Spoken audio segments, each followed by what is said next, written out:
প্রথমবারের মতো নাটকে জুটি বেঁধেছেন ছোট পর্দার জনপ্রিয় অভিনেতা তৌসিফ মাহবুব ও মিস ওয়ার্ল্ড বাংলাদেশ শম্মী ইসলাম নীলা।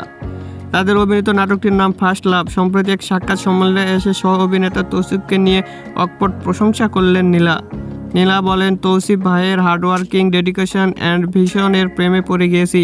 এক কথায় তিনি অসাধারণ একটা মানুষ। যখন দিনরাত 24 ঘন্টা কাজ করে মনে হচ্ছিল আর পারছি না, তখন যখন দেখি এই মানুষটা বসে বসে সবাইকে বলছে হ্যাঁ এটা করো, এটা করো, এটা করো। এরপর আমার শট, আচ্ছা ঠিক আছে, নামাজটাও সুন্দর মতো মেনটেন করেছিলেন।